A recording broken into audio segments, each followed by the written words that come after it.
Yo, this is Talking with Taco. I'm your host, Taco. We'll join my other co-hosts, Eli and Orda. And today you guys are in for a special treat. All right, to start off, hope everyone loved the second podcast. Third one's coming out soon. Love all you guys. Today we have two special guests. We have our dynamic duo, our long snapper, who was a 5-star in high school, and our punter/kicker, who was a 4.5 star, Kyle Howie, and Big Mike. I just first off want to say this is Kyle speaking, and it's great to be on here. Huge fan. It's great to be here. Love to have you on here, Kyle. Eli, you want to kick us off? Yeah, I have a quick question for both of you guys. How do you become a 5-star long snapper, and how did you become a 4.5-star kicker? Like, how did that work? Go ahead, Mike. Well, this is Mike talking. Basically, I went to a lot of camps. There are a couple different camps out there. Rubio and Coles. Those are the two biggest camps. So you go there and you compete. There's a couple different long snapper competitions, I guess, or things they rank you on, like the speed of your snap, your spiral. And Mike's like hella fast. So. yeah. I'm also a really fast guy, so yeah. But yeah, just shout out to the camps. You do obstacle courses, 40-yard dashes. You do obstacle courses? Oh yeah, That's big crazy. time. Yeah, big time. What yeah. do you do in the obstacle course? Chop the feet? Chop the feet, make a little turn, duck under some PVC pipes, not the craziest. Okay, really quick, when you do these specialist camps, there's the kicker punter side of the field, and then there's the long snapper. And I'll just look down there once in a while, during the camp, and I'm like, what the heck? These are weird dudes. Long snappers are weird dudes. Yeah, I found about 5 long snappers that are actually normal, that I can be friends with. Other than that, a lot of them actually are Eagle Scouts, like Boy Scouts. It's crazy. Exactly. There's a weird correlation with long snappers and being an Eagle Scout. You're an Eagle Scout. How do you become a long snapper? What is that? Did someone one day you just figure it out, or? So my dad was a football coach growing up, all my years, and I think he kind of realized, Mike, you're kind of unathletic as shit. And we're just going to have to put you in a position where I can get you a scholarship, but, we're just going to have to pray. So, and let's just say the praying paid off. Yeah, the praying paid off. So, long snapper is not a very athletically demanding position. It is, though. You have to run out of it. You have to run down. Run out fun. Yeah. Don't hold yourself to a low standard. You're important. Yeah. Well, yeah. So now, on to Kyle. How did you become the kicker? Yeah, I have really not been kicking or punting that long in my life, to be honest. I think I've only been kicking and punting for like 3 years, three and a half years. Because, I played soccer my whole life. Yeah. My dad is originally from Scotland, so that's how I played soccer since I could walk straight out the boot. He had me in those leagues. But then I've always been a huge football fan. My dad hates football? Yeah, he just thinks it's the stupidest game. He's got rugby in the UK, and no pads. People are just, already Yeah, I play rugby. Yeah, no pads. People are just hitting each other. So it's that's badass. Yeah. But then in America we got pads on, And then he's like, all right. Yeah, he thinks it's ridiculous. Anyway, but then, I'd always go out and shoot on the field and whatever. And then after, I'd always be like, I see these two, these metal things. I'm like, well, should I just try and kick a ball through it or something? And so I always had a decent leg in soccer, and so I thought that, maybe kicking could be an option. And then COVID hit, and I was like, well, maybe I could try this over COVID, try something out. Yeah. And then we had our COVID soccer season, and at the end, my athletic director in high school came up to me, and he was like, you got a decent leg, we don't have a kicker, would you want to try out? And I was like, honestly, I've been thinking about it, so it's funny you say that. And then it just kind of went from there. I started playing in that COVID season for football, so those 6 games. And then I played my whole senior year. And then, I ended up at Calou, talked to Culpepper. He came to one of my games, and the rest is history. That's pretty much sweet. how it Cole ever goes. came to any games? Yeah, he did. I actually that was my best game of the season. And then he called me the next day, and I was like, sweet, that was easy. But then, I went to camps like Mike too. Chris Saylor, shout out to my boy. Love that guy with all my heart. Interesting take. So like, Sarcasm. when did you guys find out you guys were both like you were 5-star out of 5, you were 4.5-star out of 5? When did you guys find out? Like, how did you guys feel after that? I've been trying to get to a 5-star. Like that's what I've been thinking about since I was a kid. It's what like my dad had always wanted for me, and kind of expected out of me. So I mean, I think I got that going into my senior year. So the summer of my junior year, and I was ecstatic. I mean, I felt like I didn't have any offers yet, and I was like, all right, that's it. I'm gonna go. Like my career's done. Like I'm a 5-star, and it was good. It was good. About after that, it was just kind of focusing on like, all right, I'm a 5-star. Now how do I market myself to get some offers and get to a college? So yeah.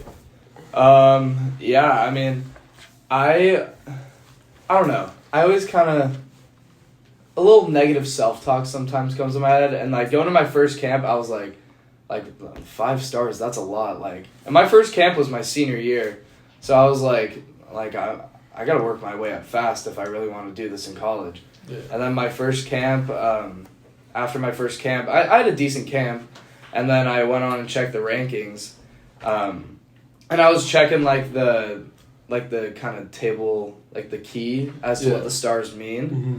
And it was like 2-star, like, I was just checking it. Yeah. And then like 4.5-star was like some crazy accomplishments, and I was like, oh, like there's no way.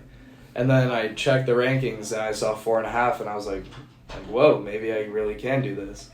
And so that's kind of how it happened for me. But yeah, and then I've just really been working ever since. Mike and I go out a lot to the field, practice. It's a good time. We've created good bonds. So. Not a lot of cardio, but no cardio. Zero cardio. Why would we run? During practice, what's the hardest thing you guys do? Sitting in the cold. Yeah. Um, So we do actually work out on pump period for 20 minutes. The issue is you sweat and then you're done sweating. You're sitting there, so it gets cold. but we're out there at 5 before everyone yeah, else, before everyone really. else. So, Yeah, Kyle's very opinionated on this, so. we work, dude. Trust. You guys put in work? Oh yeah, so. I have a question for both of you guys. Yeah. So if you guys don't know, these two, mostly Mike films it every morning of spring ball. They do like an entrance. They run on the stadium. Nobody's out there. They're the first ones out there. What was your guys' big inspiration for that? It kind of happened. I mean, one morning I was like, we didn't even film it, and Mike and like the door from the locker room to the field was locked, so we had to go around the back, towards the softball field. Oh yeah. And I was like, Mike, listen to this song. And it was some Chris Stapleton song. It was pretty badass. And then we were walking out, and I was like, and we were just like, we gotta start filming these. And then the next day was Many Men, 50 Cent, great song. Great song. And it just kind of kicked off from there. Mike, videographer, I think he has a future if the long snapping doesn't work out, and filming walkouts to the field. And I've always been a great actor. So. Kyle is a very theatrical guy. I think, honestly, he just does a bunch of stupid stuff, and I just start recording it. It just kind of happens. And it just happens, yeah. And we got Dylan Turner out there. He was always catching punts. Yeah. Mostly it just happened because of the fans, the loyal fans. All the fans We're watching. gonna start charging. Yeah, we because have We feel started. like this is a moneymaker. Yeah, we have started thinking about that. What other songs do we do? Many Men. Twice. Twice. Yeah, we had to. The Man, that was a good one on the last day. Crazy Train. Crazy Train was solid. A Guns N' Roses song. Can't think of the name. I don't even know. I'm blanking, but I mean those three are great. as it is, classics. So, Classics. So yeah, they're pretty good. Yeah. You guys are special teamers too, right? Tell us about your experience on special teams. Yeah, Eli. Orda. I'm Field goal, PAT. pretty much all I do. I'm like the backup personal protector, so like I kind of have to know what's going on in punt in case JG gets hurt. So I mean, I don't really like play special teams, but yeah, it's fun. You guys are funny. You guys are fun to be around. And then it's funny because you guys like mess around on practice, and then we go to like PAT periods, and you're like locked in. Oh yeah. And Kyle's hitting bombs, Ooh. and Mike's hitting the snaps. Yeah.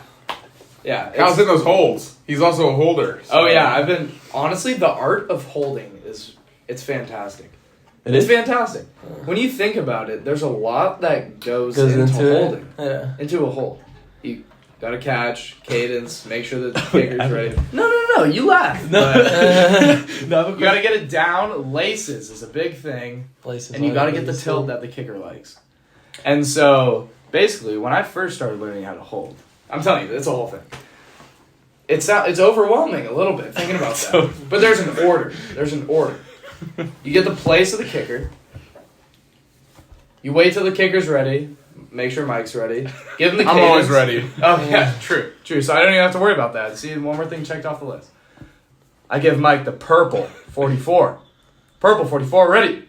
And Mike's locked in. He hits me right in the spot. So you want your hand, you want your guide hand, the right hand. We need video. At like eye level. No, see, I'm gonna insert some great imagery into this.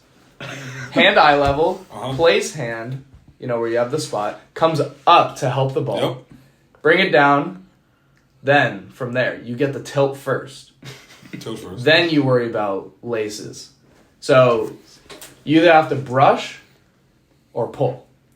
So what I mean by that is brushing, you push towards the stance away from the kicker. And then pull is towards you, just to see where the laces are. So it's really not as complicated as you think. Boom. I don't think we thought it was super complicated to begin with. No, it is though. It definitely is a process. God, I have a question for you. You wear like the bucket helmets, like from 2006. Oh yeah. Is that like voluntary? Like, do you go and do you like grab those ones, or like because everyone else is like speed flexes and what's the other one? Yeah. Speed flexes And F7s. F7s. Yeah. I don't even know what those names are. But why do you have like the old school and it's like doesn't really look like super buckled up or like your shoulder? One time I tapped your shoulder when your shoulder pads on and they're like they don't even feel like strapped up. No, I don't. I keep on the loosest setting that they have. But so I mean, throughout even starting in high school, I've always been disrespected with a bucket. always. And so coming into college, How often do you have your helmet on? I keep it on for like an hour or something. But anyway, then coming into college, we have our check-in day, first camp day, and we're getting our helmets, equipment and stuff. And then I said to Lugo, I was like, so I'm here to get my helmet. And then he's like, oh, we actually, we don't have enough right now for specialists. I was like, that's cool. So going into my first day of camp, I actually did not have a helmet. And so, and then the shipment finally came in. It's just straight buckets. And I mean, I don't know any better. I've had a bucket my whole life. Well, why do you still wear the bucket? Because like that we have that's my helmets. thing.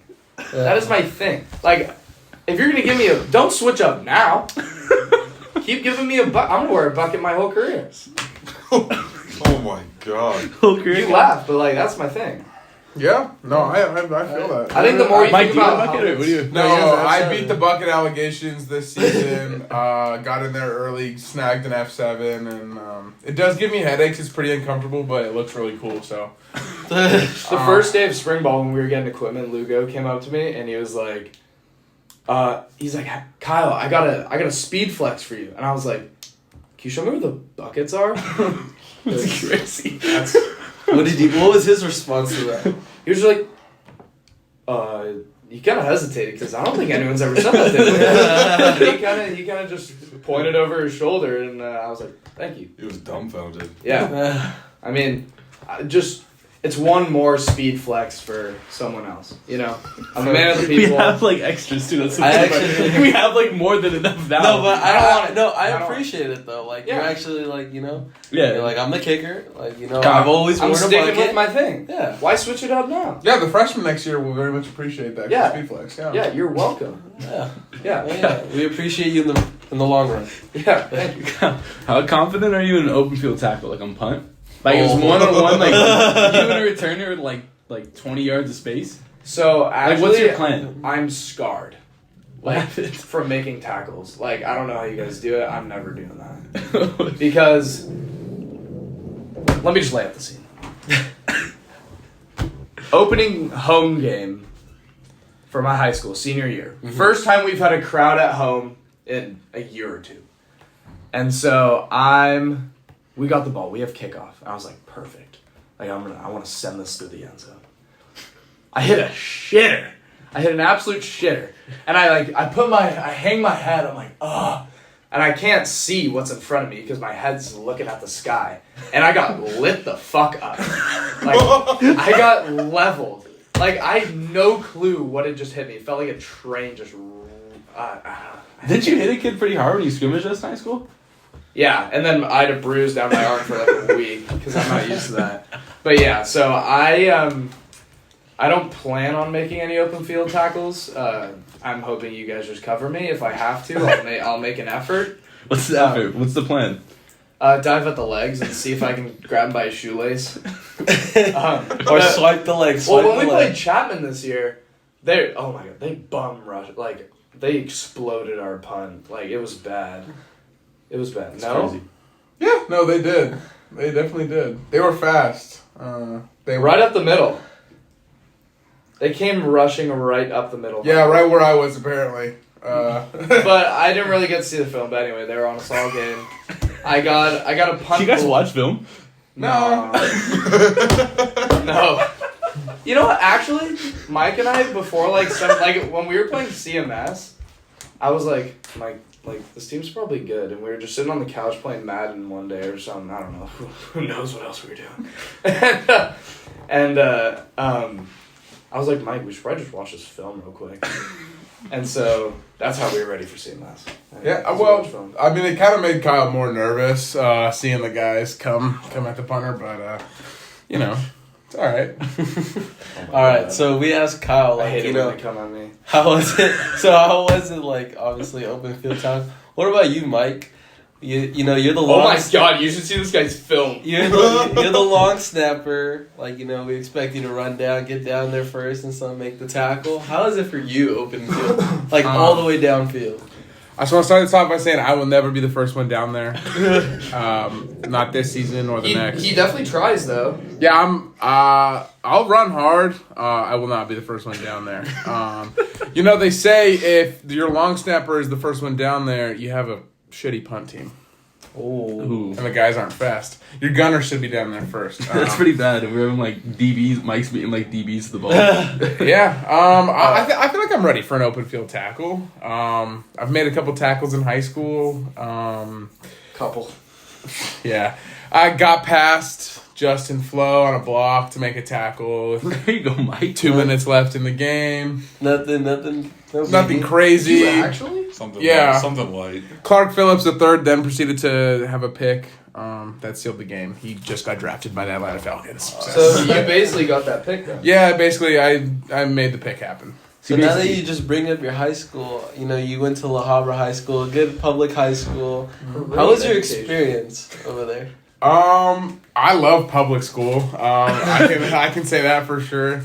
It was very interesting, very relaxed, a lot of school spirit. You know, we were the Highlanders, Scottish. Right up my alley. Right up Kyle's alley. So a lot of school spirit there, a lot of pregnancies, a lot of drunk. Don't go. That's okay. It's all right. All right. Well, so how was your transition from high school, from La Habra to Cal?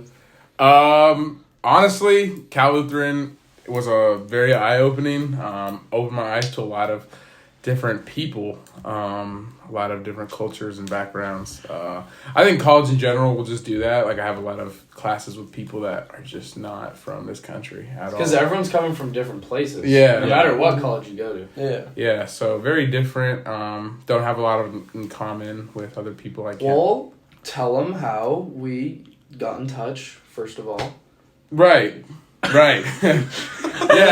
You know? Yeah. So, I'll take it. So I'm looking for roommates over the summer, right? And I text Culpepper. I'm like, do you have anyone's number I could text just to, get in touch with some of the guys? And he goes, yeah, I have a freshman long snapper from La Habra. I'm like, where the heck is La Habra? And then he was like, his name's Michael Long Snapper. I was like, all right. So I texted him. And about 3 texts later, Mike actually left me on red. That's crazy. I don't know why. I thought I was a very easygoing kind of guy. I just felt flirted with. Like, he asked, like, what I like to do for fun, what my major was. It was like, all right, bro, relax, you know? And he didn't ask me any questions. Mike probably didn't. He didn't care. I just wasn't interested. Okay, so now The feelings just were not reciprocal. I'm not into blondes. Okay. So now, how was it when you met him in person, then? So this is actually a funny story. So Mike and I look on the door because we were in Clef housing because we didn't have our room yet. Yeah. So temporary housing in Clef, and then I look on the door where my room is, and it says Michael Arona. I was like, that's funny. He probably hates me. And so I get in there. I'm just moving my stuff in because I'm a local guy. My parents didn't come. And then Mike has his parents in there. We're all talking as a room. So I come back from getting some stuff from my car to move in, and it's just Mike's mom in there. And then I just see the bed looks a little crooked. And she goes, Kyle, Mike sat on his bed and broke it. I barely sat down on it. Let me just add that. It was a freak accident. So you're telling me your first experience was texting him, he leaves you on red. then breaking Now his your bed. second experience with him is in person, and it's with his mom saying Mike broke the bed. Yes. And then It's classic. also at night when I'm trying to go to bed, I'm like rolled over facing my wall. He's rolled over facing his wall. And I just hear coming out of his phone, and Troy Aikman has his 3rd touchdown of the game. Mike was watching like Super Bowl 3 as I'm trying to fall asleep. And that's what he just watched all old Super Bowls trying to go to bed. Yeah, every night, man. I watch We stretched together, and it just took off. Yeah, we would hang our legs together at night. We went to McDonald's one time. I got ice for my toe. Yeah, he I has a had bum beat toe. I had a beat toe. So ever since then, we're just locked in, man. Just close. Wow, you sound like super enthusiastic. Yeah, no, I love it. It's a great relationship. How was like the special teams specialist like room as a whole? Like all the long snappers and kickers. So we have the season. It was pretty good because we had Liam. We just had a bunch of different personalities. So we have Liam, who's from New Zealand, but technically he's from Washington, I guess. And so he would always be like, "Oi, boys, what are we?" He'd be like, "Oi, fuck!" And like, it's great. And then we got Mike. He's always doing some stuff on the field. And then me. Mike and I would actually get in some fights on the field. It was pretty bad. What do you guys I'd have a bad day, and Mike would just be like, "Hey, Kyle, you're shit." And then I just have like a complete breakdown. I'd like go in the corner and just start punting balls just to like ease the pain. I would Kick the pain away. I'd throw balls in his general direction, and he'd be like, I don't like what I do when you do that. And he'd throw the balls back. He'd get pissed. I mean, it was bad during fall camp. And then we had Guerrero. Matt Guerrero. Yeah, absolute class of a man. I love that guy. We also had Daniel Burgos. Daniel Burgos. Don't even get me started on Daniel Burgos. Burgos, Fergos, Furry Ghost. I mean, Kyle has endless nicknames. The nicknames go on. Great kicker. How's Coach Culpepper? Special teams running backs coach. How's he with you guys? He's a gem. Yeah, absolute gem. Absolute gem. What's you guys' best story with him? So many to choose. I don't know if we're allowed So, to. Yeah, some of these are. One that's appropriate. Have you seen? Okay, this is a good one. I could probably tell this one a little bit better, so feel free to chime in. But, so it's spring ball. We're just sitting there, and it's the one about he told you to go to O-line, and he was like, Burgos. Oh, yeah, so yeah. Tell them. So, our specialist group right now is just 3 guys. It's me, Kyle, and Burgos. So, Nice. Burgos, looks more like a long snapper than a kicker in the most respective way possible.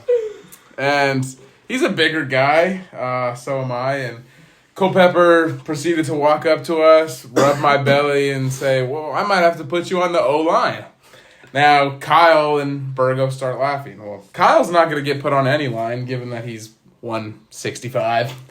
But Burgos is a bigger guy, and as Burgos starts laughing, Culpepper goes, well, Burgos, you're not off the hook either.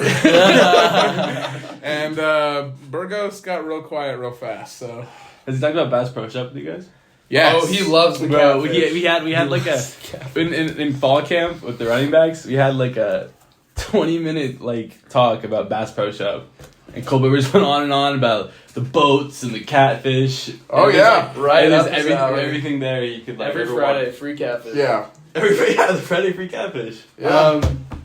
What's another good story? But yeah, I forgot. Yeah, because Culpepper's he's a lover, but he's also a yeller, and he good just getting like. But absolutely- it's yelling at a heart. it's yelling out of love and trying to make you better. Yeah. So one time in fall camp, I think I remember this yeah, like vividly. let's just say I send a snap over Kyle's head and Kyle doesn't catch it. Well, Culpepper then proceeds to yell in front of everyone and tell me that he's gonna call my dad and tell my dad that he owes Lugo money for a new mortgage on his house because Lugo will be fired as head coach because of me. He Classic. he then got behind me in my ear and whispered, and he said, if you ever do that again, I swear to God, I will never put you in a collegiate football game ever again. Do you understand me? And I said, yes, sir. After that, I don't think I've ever fucked up in front of him again. I've just been too scared. He doesn't put him over. He just rolls him to my ankles. Right, yeah. Yeah. Sometimes. So that was your like welcome to college moment. Kyle, what was yours? Kyle, because you guys both played a lot this year. Like Kyle, you were starting punter through most of the year. Kyle was our special teams player of the year as a freshman. Yeah. Mike, Hey, you wait, put- I just have this question. Kyle, who put you in? Who got you in? Oh, honestly, it's a miracle that I even played because I was like third string punter. Burgos was punting at the time. He dislocated his finger, so he couldn't catch the ball anymore.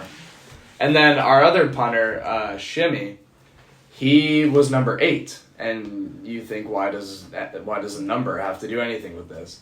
Well, Orta, you weren't starting on the line for punt. You were No, filling in. that same game that you actually like started was, That was the your same first- game. That was the same game. Yeah, because I remember they had to take Shim out because you were. because we Yeah. wore Yeah, the I same remember number. that. Yeah, because someone on our line went down. Orta had to fill in. Orta's also number 8. Shimmy's number 8. You can't have 2 people with the same number on the field at the same time. So they take. So Shim they're out. like, Kyle, you're going in. I was like, oh, what? I was like, what? No, I'm not. They're like, yeah, you are. And so it kind of just went from there. Yeah. I mean, my welcome to college experience, I mean, there's just been a handful of times where I've messed up in practice and then Like the biggest moment where like you like got yelled at, you got bucked, I or think- something like anything. I think for both of us, our biggest welcome to college moment, I mean, Kyle can correct me if I'm wrong, but literally just getting the starting job. Because obviously it's something you want, but I can't say that I had a huge problem with playing dress up and going out there for a couple games and just cheering on the team and looking pretty in my uniform. So like actually having to like play games. yeah and like focus and practice and like I mean we'd always be focused and like working towards trying to start, but then when it finally happens, the easy part's working your way up. The hardest part is keeping your spot. You maintain, yeah. Because also you guys have a very like scrutinized positions. Like you go out there for a very few handful of plays a game. Everyone's watching you. Like everything you're doing is very like if you have a bad snap, everyone's gonna see it. Yeah. If you have a bad And it's like punt, nobody wants to see everyone's the gonna punt unit out there, so Yeah. people are like booing. I'm like, Yeah. guys, come on, like really?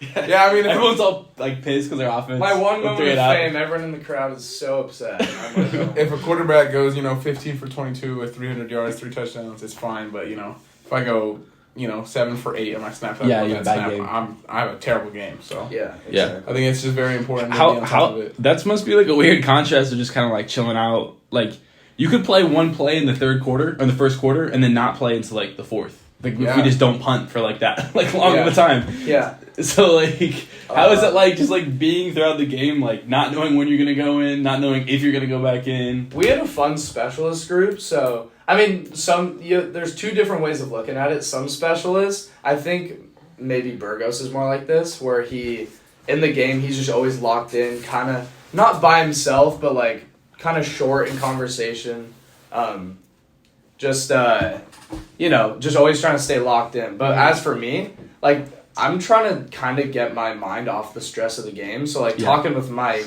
and like the other specialists is a good way. So kind of just trying to find the balance of that. Yeah. You know what I mean? Of staying locked in, but also, having fun on the sideline. I think there's like a contrast to that to like most positions too. Like if I ever like in high school, I remember I would overthink a lot, and then when I just would relax more and just like focus on the play in front of me, and it'd do a lot better. Exactly. And then when you're having like you like messing around talking, like that helps me. But some people like can't do that. Some people like they can't even talk. Especially as a specialist, like if you're dwelling on the last kick, last snap, last punt, like your next one isn't going to be much better. Yeah. So it's always about looking towards the future, and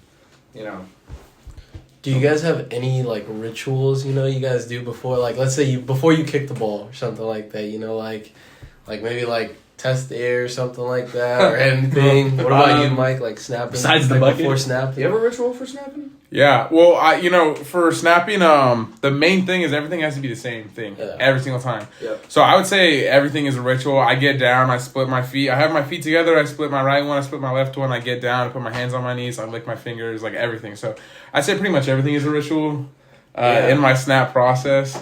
So, yeah, I guess so. Yeah, for kicking and punting, I mean, it's the same idea. Everything has to be the same. And so for punting, normally, I look at my ass. The whole time. That's my ritual. No, I look at Mike's ass.